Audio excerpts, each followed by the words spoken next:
Zakat siapa? Zakat dari bapaknya yang ditinggalkan. Tuh.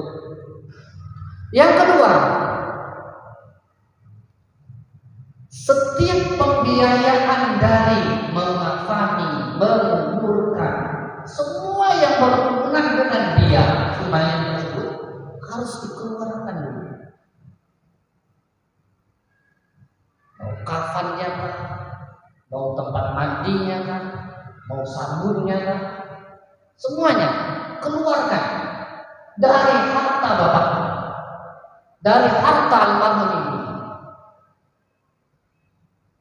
Ini pas giliran harta warisan, masya Allah luar biasa. Tapi pas giliran pernah ketemu bapak hari ini, saya sering ketemu, mudah-mudahan bukan BMK. Warisan dapat pas giliran hari ketujuh mau tahlilan atau yasinan atau sedekahan bla bla bla, mundur-mundur. Kalau nama aja bukan, kerja. Nah, sering itu nggak kayak itu kan? Nah ini sungguh rugi orang tua seperti itu. Makanya anak kita itu harus dididik ketika kita meninggalkan itu, supaya dia tahu porsi-porsinya. Jangan sampai tamak dengan apa yang kita tinggalkan. Pertama adalah keluarkan haknya, zakatnya. Yang kedua, sesuatu yang pengurusan jenazahnya harus dikeluarkan. Jangan ngomongin warisan, keluarkan juga. Yang ketiga, tanyakan utangnya. Makanya kalau kami di kampung kami di rumah, sebelum jenazah itu diangkat di depan rumah, di tempat tradisi kami, ketika seorang ayah itu, termasuk bapaknya saya juga, setelah saya kafani dengan tangan saya sendiri, setelah itu saya mandiin dengan tangan saya sendiri. Jadi itu sebenarnya memandikan jenazah. Betapa rugi seorang anak tidak bisa memandikan bapak, khususnya anak laki-laki. Betapa rugi anak perempuan yang tidak bisa memandikan ibunya. Ketika sudah mengafani, setelah itu mandikan di makafani, disolati. Betapa ruginya seorang anak tidak bisa menjadi makmumnya bapak minimal itu. Kalau bisa kita yang jadi imam, mengimami bapak. Ketika sudah dibungkus semuanya, ditempatkan di keranda yang mau kita angkat, ditaruh di depan rumah. Kenapa di depan rumah? Bukan di masjid. Kalau kami bukan di masjid.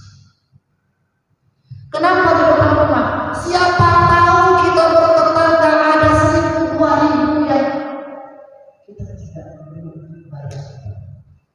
Bukan di masjid.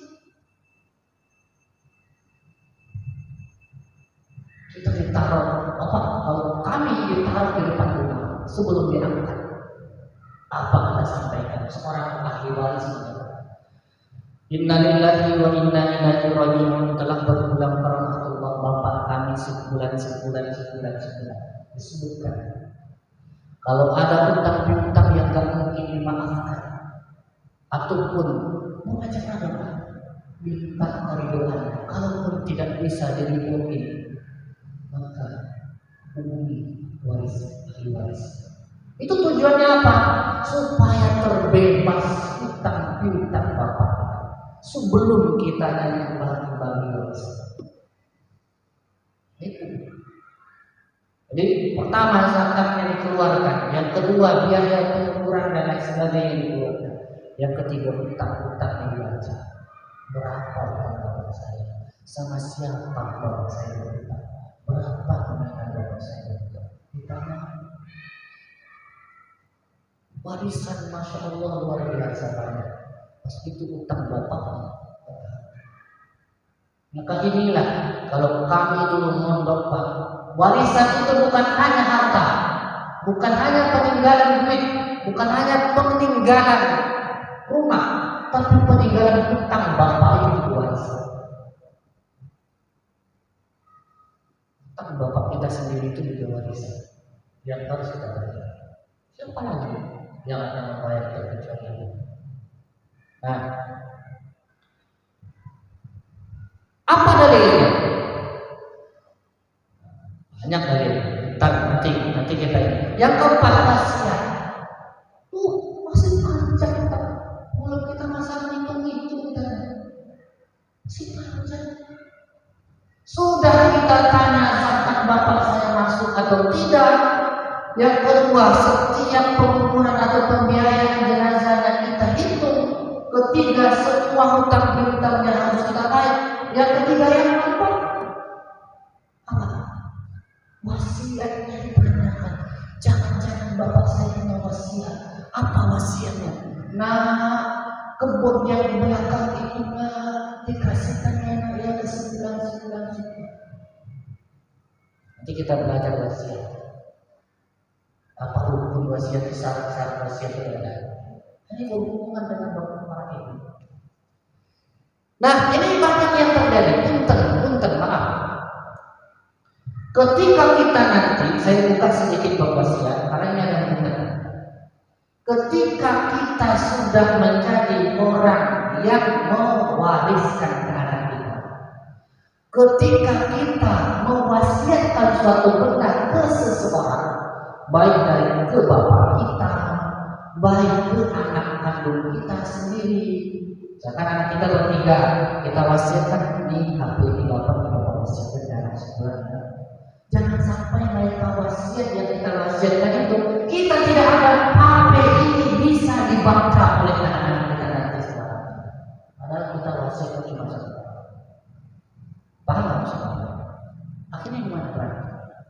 Atau jangan yang lebih kagetnya lagi, ada seorang Pak Haji yang punya banyak tanah, lalu tanahnya diwasiatkan ke masjid, ya kan? Untuk dijadikan ke masjid, dibongkar kembali masjid. Apa yang salah? Siapa yang salah? Belum tentu anaknya yang salah. Belum tentu. Kita hari ini berbicara kalau begitu anak Pak Haji itu berhak. Belum tentu anak Pak Haji yang berhak. Bisa jadi Pak Hajinya yang berhak. Kenapa? Karena dia tidak tahu apa sih syarat wasiat. Apa syarat wasiat? Saya buka sedikit. Wasiat pertama, harus ada orang yang menyaksikan, khususnya orang-orang yang mendapat warisan dari wasiat. Kalau zaman sekarang itu harus ada hitam dan putihnya. Ini loh bapak kamu tanda tangan ini, dan kamu juga menyaksikan BK bakut nanti, supaya tidak ada kemudian harinya nanti bermasalah dengan satu petak tanah tadi yang dimasuki. Kedua, dari kasih saja karena kita bukan masalah wasiat. Yang kedua, tidak boleh wasiat itu lebih dari sepertiga harta yang kita punya. Ini Pak Haji ini apa orangnya? Dia punya tanah 10 hektar dikasih 5 hektar kepada orang yang ingin pondok. Salah nggak? Salah tidak? Salah, bisa dibongkar itu, bisa dibongkar ke masjid. Siapa yang salah? Anaknya? Tidak. Kenapa hajinya yang salah? Karena Pak Hajinya enggak. Nanti kita membahas tentang wasiat. Min ba'di wasiyatin yusi biha audain. Pembagian harta pusaka itu sesudah dipenuhi wasiat. Wasiatnya harus dipenuhi. Nanti kita masalah wasiat, nanti kita sambung masalah wasiat itu. Bagaimana hukumnya? Jadi kalau kita, ataupun sebaliknya, kan kadang-kadang orang tua ini kadang-kadang ada yang kasih sayang berlebihan dengan para banyak anak. Anaknya 7, tapi yang sayang paling bagus. Ya kan?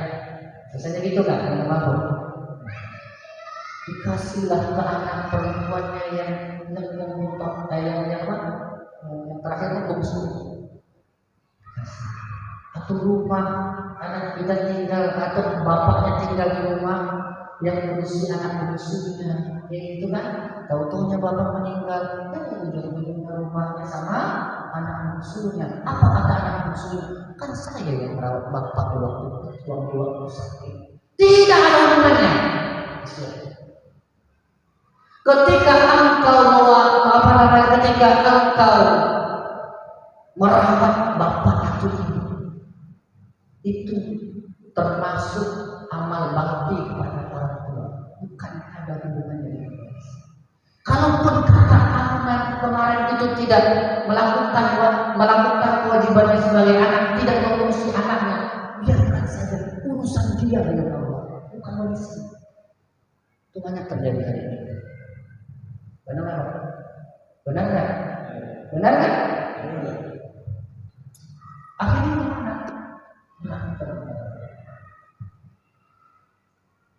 Nah, seru sebenarnya dari ini Pak. Hah? Masalah harta, pas masalah utang, nggak seru. Nah itu dunia itu Pak. Dunia ini. Nah, ada beberapa menit lagi Pak. Hah? 3 menit aja. Pas sampai di situ ada 3 menit. Yang mau habis ini. Nah, kita cepat-cepat aja ya.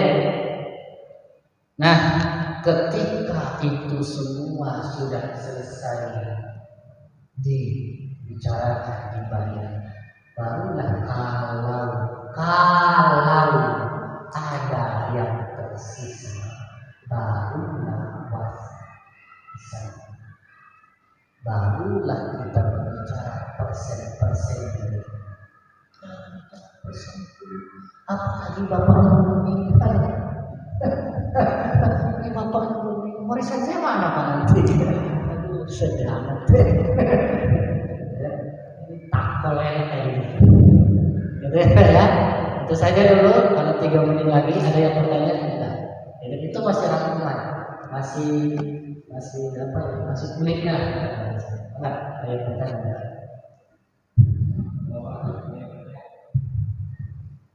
Enggak? Oh, lupa ya enggak? Kita terkait bisa membagi pasien ini yang dijelaskan sebenarnya dapat ini Pak. Untuk pelaksanaannya sendiri ini kan penyakit darat, kemudian dia balik, kemudian semua hutang, prosesnya terpenuhi, itu harus itu bisa dikondisikan. Oh yang ini bisa sebelum dikubur, kalau yang ini cuma harus setelah situasi dikubur itu nggak apa-apa. Betul. Pertama, ketika kita bisa melaksanakan semuanya di waktu sebelum jenazah dikuburkan, maka silakan. Tetapi ketika seandainya tidak bisa dibayar atau diselesaikan sebelum menguburkan, maka segerakan menguburkan. Karena menggerakan untuk menguburkan itu adalah anjuran. Tambah. Jadi segera. Jadi kalau seandainya hutangnya sama tetangga, pas bapaknya nanti itu sedang di depan rumah yang saya ceritain tadi, oh saya Pak hutang bapak kamu, bayar di waktu itu sebelum bapak berangkat. Kalau bisa dikerjakan di waktu sebelum berangkat. Tapi kalau nggak bisa, harus ada suratnya, harus ada saksi hutangnya, maka segera tangani bapak kamu. Tambah. Dan ini terima kasih. Mudah-mudahan bermanfaat yang sebentar ini, dan mudah-mudahan ke depannya anak keturunan kita ini bukan termasuk keturunan yang serakah, menjadi anak yang soleh-solehah yang bisa bermanfaat semua warisan kita nanti, kalaupun kita punya warisan kita nanti. Amin ya rabbal alamin. Alhamdulillah Allahumma shalli wa sallim ala sayyidina Muhammad wa ala alihi wa sahbihi wa ala alihi wa sahbihi. ربنا ظلمنا أنفسنا وإن لم تغفر لنا وترحمنا ربنا وآتنا وارحمنا كما ربنا صغيرا وجعلنا على مسلمين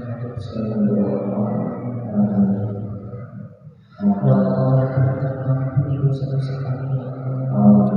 Ampuni dosa kedua orang tua kami, ya Allah. Ampuni dosa guru kami, ya Allah. Berikan kepada kami anak-anak yang soleh-soleh, ya Allah.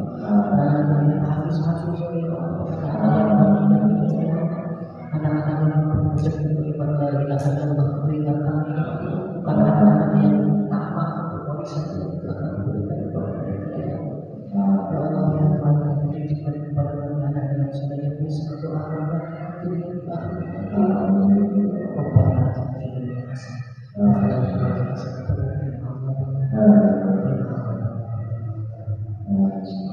wa fil akhirati hasanah wa qina